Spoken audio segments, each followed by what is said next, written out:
नमस्ते दोस्तों,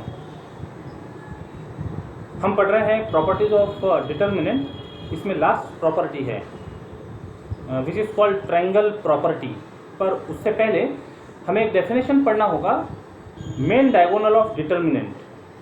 तो व्हाट इट इज़। डिटर्मिनेंट की जब हम बात करते हैं तो इसको इक्वल रोज और इक्वल कॉलम्स होंगे। जब डायगोनल वर्ड सुना तो डायगोनल में हमने रेक्टेंगल में दो टाइप के डायगोनल्स देखे, ये भी डायगोनल होता था, ये भी डायगोनल होता था। स्क्वायर में जब डायगोनल की बात करते हैं तो ये डायगोनल है, ये डायगोनल है। तो ये इस तरह के कोई भी क्वाड्रिलेटरल की जब डिस्कशन करते हैं हम तो वहाँ दो डायगोनल होते हैं। जब डिटर्मिनेंट में डायगोनल की बात करनी है तो डिटर्मिनेंट का यदि मान लो हम एक एग्जांपल लिखें, 3 ऑर्डर का डिटर्मिनेंट यदि लिखे A11, A12, A13, A21, A22, A23 और A31, A33, A32, A33। तो ऐसे एलिमेंट्स जहां रो और कॉलम के इंडेक्स सेम हो वो कहलाता है मेन डायगोनल। मेन डायगोनल ये जो एलिमेंट्स है ये एलिमेंट्स नहीं होंगे डायगोनल में जहां आई और जे इंडेक्स सेम हो, आई बोलो या जे कहो, तो वो कहलाते हैं डायगोनल एलिमेंट्स। डेफिनेशन देख लेते proper. Main diagonal of determinant, the main diagonal it is also called as principal diagonal और simply we can say that diagonal of determinant. ये जो जनरल ये जो एक्सप्लेनेशन दिया ना कंप्लीट डिटर्मिनेंट का, इसको शॉर्ट में लिखने का तरीका है डिटर्मिनेंट ऑफ ए आई जे। अब हमने 3 रोज और 3 कॉलम बनाए हैं, ये एक्सटेंड भी कर सकते हैं। Is the collection, diagonal is the collection of entries A I J where I equal to J. यदि एलिमेंट्स को हम कलेक्ट करके लिखना चाहें तो the set of elements A11, A22, A33 etcetera, जितने भी एलिमेंट्स होंगे ये फॉर्म में, तो इनका collection is called main diagonal of determinant A. एक बात ध्यान रखिएगा, जब भी आप सेट की बात करते हो तो set is always denoted in curly bracket. Set is denoted by curly bracket. आप जब बुक रेफर करोगे तो पेज नंबर 65 में जो डेफिनेशन है वहां इसलिए राउंड ब्रैकेट यूज किया है, उसको चेंज कीजिएगा। Set is collection of elements written in curly brackets. This is the correction, वो ध्यान में रखिएगा बुक पढ़ते समय। सो ये बात समझ में आ जाती है, डायगोनल एलिमेंट्स केवल इस डायरेक्शन के एलिमेंट्स को डायगोनल एलिमेंट्स कहते हैं। Collection of diagonal elements is main diagonal of the determinant. Now the property 7 which is also called as triangle property.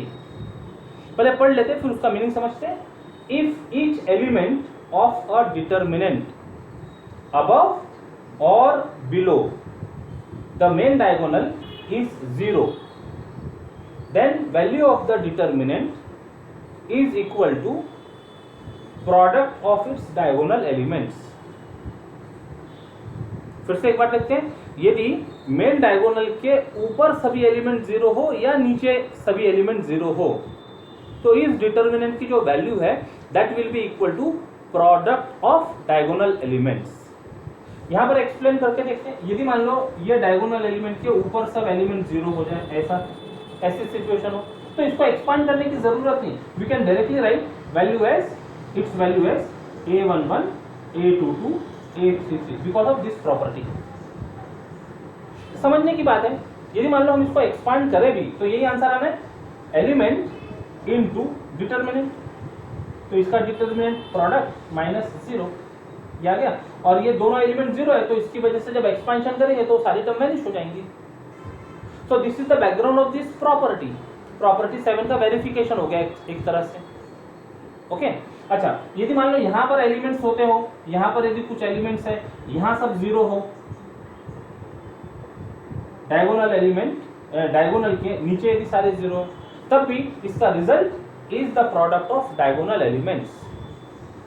Same situation, यदि इसके अलावा हम एक्सपांड कर ले तो element into determinant of this 4 element that is product -0, फिर 0 times determinant will be 0, 0 times determinant will be 0, this will be the answer। अच्छा, दोनों डायगोनल एलिमेंट के ऊपर नीचे यदि सब कुछ 0 हो, तीसरा केस देख लीजिए, तीसरा केस देखिए, तब भी result is product of diagonal elements. यदि ये बात समझ आ जाती है तो इससे एक इंपॉर्टेंट ऑब्जर्वेशन तैयार होता। यदि किसी रो या कॉलम के सारे एलिमेंट जीरो हो तो value of that determinant is zero. For example, यदि मान लो यहाँ की एंट्री जीरो होगी, इसके साथ यदि मान लो किसी रो या कॉलम के सारे एलिमेंट जीरो, यहाँ पर कॉलम 1 के एलिमेंट जीरो दिख रहे हैं, तो answer will be zero. Background क्या है उसका? Product will be product of diagonal elements, और यदि कोई एक एलिमेंट जीरो है तो रिजल्ट विल बी जीरो। यदि यहाँ का एलिमेंट जीरो हो जाता, यदि मान लो यहाँ A11 होता, ये एलिमेंट जीरो हो जाता था, यानी डायगोनल एलिमेंट में कोई भी एक एलिमेंट जीरो आ जाए, still product will be zero. तो इस तरह के कुछ ऑब्जर्वेशंस हम ये प्रॉपर्टी से फाइंड आउट कर सकते हैं, राइट। अच्छा, डायगोनल एलिमेंट कब मिलेगा? ये प्रोडक्ट ऑफ डायगोनल एलिमेंट कब मिलेगा? जब ये कंडीशन सेटिस्फाई होती हो, अबव और below the diagonal all elements are zero. या तो ऊपर सारे एलिमेंट जीरो हो डायगोनल के, या नीचे सारे एलिमेंट जीरो हो, तो result is product of diagonal elements.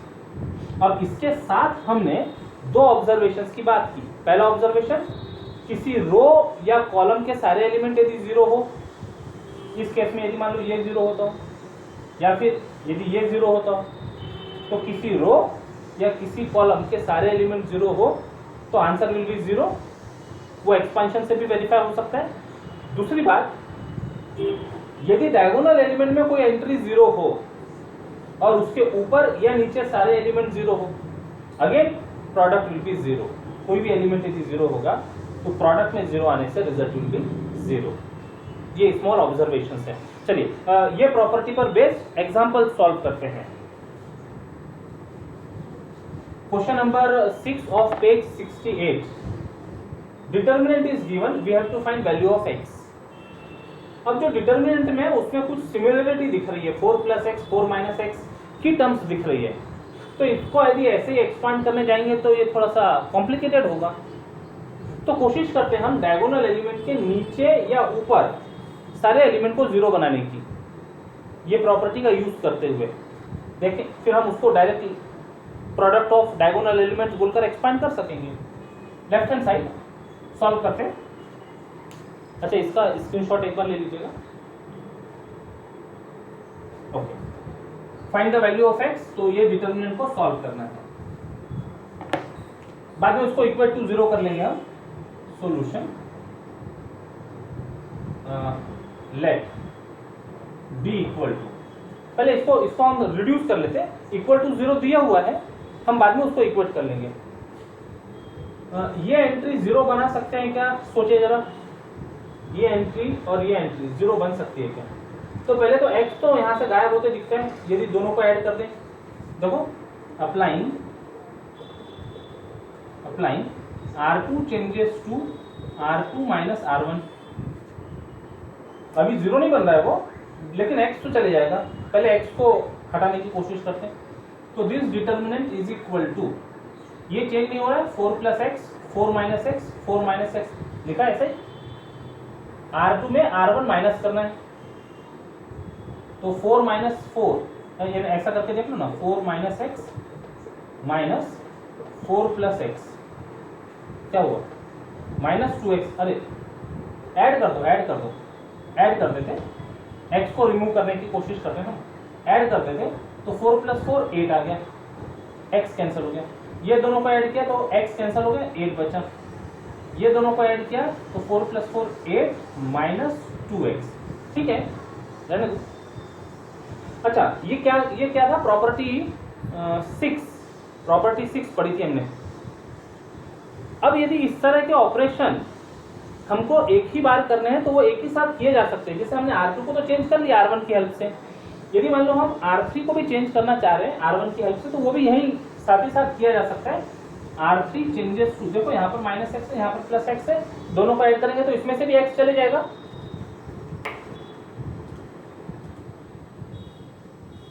तो R3 changes to R3 + R1, दो ऑपरेशन एक ही डिटर्मिनेंट में अप्लाई कर रहे हैं। तो ऐड करते हैं इसको, ये दोनों को ऐड करते, 4 + 4 8, minus x plus x cancel हो गया। ये दोनों को ऐड किया तो ये आया 8 - 2x माइनस एक्स, और ये दोनों को ऐड किया तो x कैंसिल हो गया, 8 बचा। चलो कुछ तो x कम हो गए। अब ये एंट्री 0 बन सकती है। अब ये एंट्री 0 बनाने के लिए आपके पास दो तरीके हैं। आप ये कॉलम को इसमें माइनस कर सकते हैं, यानी C1 changes to C1 - C2, बराबर है। इसको 0 बनाना है तो, या फिर R2 changes to R2 - R1, R2 changes to R2 - R3, ऐसा भी हो सकता है। कॉलम यूज कर लेते हैं हम, applying C1 changes to C1 - C2, इसको 0 बनाना है। डायगोनल एलिमेंट के नीचे अभी हमको ध्यान देना है, ठीक है। देखो तो ये बन गया, इसमें से इसको माइनस करना है, तो 4 + x - 4 + x, तो 4 कैंसिल हुआ, ये 2x रहा। 8 - 8 0, और 8 - 8 0, और 8 - 2x। ओरली होता है तो अच्छी बात है, नहीं तो रफ में कैलकुलेशन करके देखना। 2x, 8 minus of this term 2x। ये तो कॉलम एज इट इज है, सेकंड कॉलम को हमने यूज किया एज इट इज है। 4 - x 8 - 2x।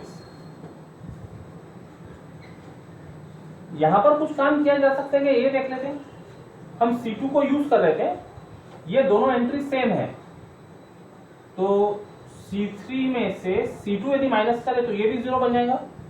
हालांकि उसकी जरूरत तो है नहीं, बट कुछ काम रिड्यूस हो सकते हैं, लगा देते C3 changes to C3 - C2। सब ट्रायल और एरर है, आपके जो ऑपरेशन है ये अलग हो सकते हैं इनसे, राइट। हम C3 में से C2 और C3 changes to C3 - C2, इसमें से C3 में से C2 को माइनस कर देते, तो 4 - x माइनस ऑफ 4 - x, ये 0 बन गया डायरेक्ट। 8 - 2x -8 - 2x बच गया। 8 - 2x, 8 - 2x, ये 2x रह गया। एंट्री थोड़ी कम होती जा रही है। चलिए ये एक 0 आ गया, ये 0 बनाया जा सकता है, ये 0 बनाया जा सकता है। अब ये 0 बनाने के लिए आपके पास फिर दो तरीके हैं। आप R3 में से R1 को माइनस कर सकते हैं, तो ये 0 बन गया। 2x यहां पर माइनस करेंगे तो 0 बन जाएगा, या फिर यहां 2x है, इसमें से इसको यदि माइनस किया तो भी 0 बन जाएगा। अब यहां इंपॉर्टेंट पॉइंट आता है, देखो यदि आप C1 में से C2 को माइनस करने जाएंगे तो ये एंट्री भी यहां माइनस होगी, यानी 0 माइनस ऑफ -2x यानी +2x बन जाएगा। ये 0 इतनी मेहनत से मिलाया है, ऐसा कोई ऑपरेशन ना करे जिससे जो हमने मेहनत से चीज मिलाई है वो डिस्टर्ब हो जाए। तो कॉलम ट्रांसफॉर्मेशन से, कॉलम ऑपरेशन से ये तो 0 बन जाएगा, लेकिन ये 0 चेंज डिस्टर्ब हो जाएगा, तो ये परमिसिबल नहीं है, कॉलम वाला परमिसिबल नहीं है। हम रो वाला यूज कर लेते हैं। Applying R3 changes to R3 - R1,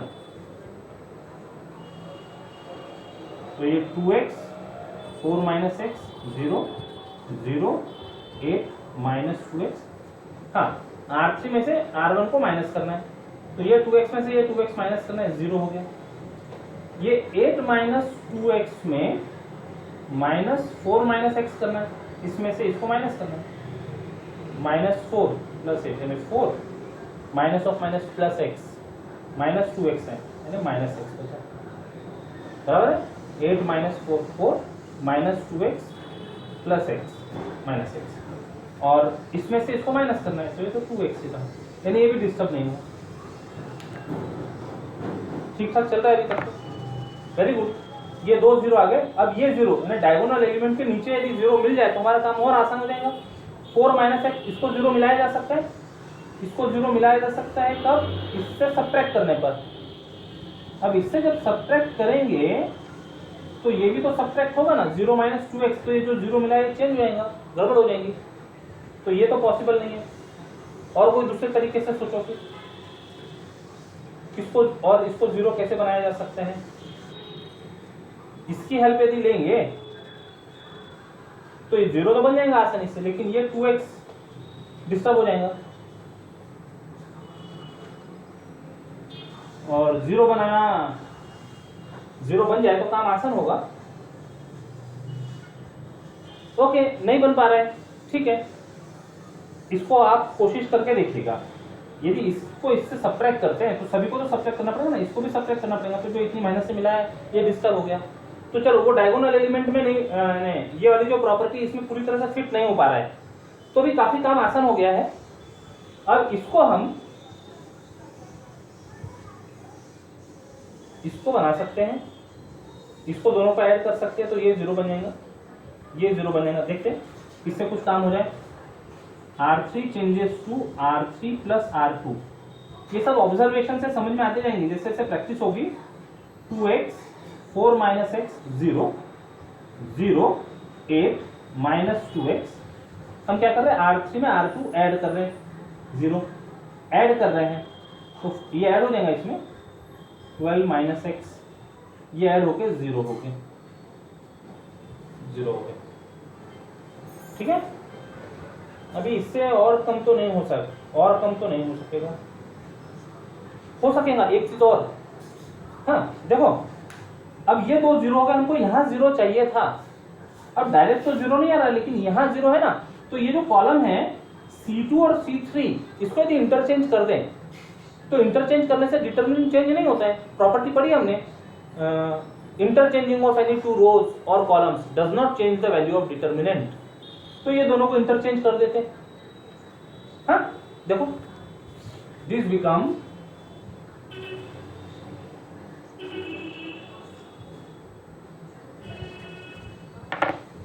तो दिस इज इक्वल टू, क्या करना चाह रहे हैं, C2 इंटरचेंजेस विथ C3, तो ये 2x 0 0, C3 को इधर ला लिया, 0 2x 0 और माइनस 2x है, और ये उधर चले गया, 4 माइनस एक्स 8 12 माइनस एक्स। अब दिख रहा है डिटर्मिनेंट, ये डायगोनल है, मेन डायगोनल, उसके नीचे सारे एलिमेंट 0 है, तो आसान हो गया इसका प्रोडक्ट लिखना। तो this is equal to 2x into minus 2x into 12 minus x. कहां से आइए, by property 7, application of property 7। Main diagonal के नीचे सारे एलिमेंट 0 दिख रहे हैं हमको, तो product will be, result will be product of diagonal elements. तो दिस इज अवर डी। ये डिटर्मिनेंट को सिंप्लीफाई करके हम यहां तक के पहुंचे, राइट। बट हमको क्या दिया होता, this is equal to 0, given that determinant is 0, इसकी वैल्यू 0 दी थी ना, तो देयरफॉर इसको सॉल्व कर लो, minus 4x square into 12 minus x equal to 0। तो दो टर्म, 4 तो 0, ये तो 0 होने वाला नहीं है, तो this imply either x is equal to 0 or 12 minus x equal to 0, which gives x equal to 0 or x equal to 12. So these are the answers. Either x is 0 for this determinant to be 0, और अच्छा 0 हो गया मतलब ये सब 4 4 4 सब ऐसे लिखेगा, और या फिर 12। सो प्रॉब्लम सॉल्व करने के लिए हमने प्रॉपर्टी 7 को यूज किया। ओके, पर्पस क्या था हमारा, कुछ सिमिलर एलिमेंट्स दिख रहे हैं, तो कोशिश की डायगोनल एलिमेंट के या तो नीचे सब 0 आ जाए या ऊपर 0 आ जाए। तो जो ऑपरेशन हमने परफॉर्म किए, ऐसा कोई जरूरी नहीं है कि इसी तरह के ऑपरेशन से आप यहां तक पहुंचेंगे। हमने बीच बीच में डिस्कस भी किया था कि क्या क्या पॉसिबिलिटी हो सकती थी। तो ये जो सारे ऑपरेशन है, ये आपकी प्रैक्टिस पर डिपेंड करते हैं, राइट। तो डिटर्मिनेंट के प्रॉपर्टीज और उनके एप्लीकेशंस एक्सरसाइज के प्रॉब्लम सॉल्व करते हुए हमने कुछ डिस्कस किया यहां पर। तो इसके साथ प्रॉपर्टीज ऑफ डिटर्मिनेंट, ये टॉपिक कंप्लीट होता है। चलिए रुकते हैं यहां। जय गणित।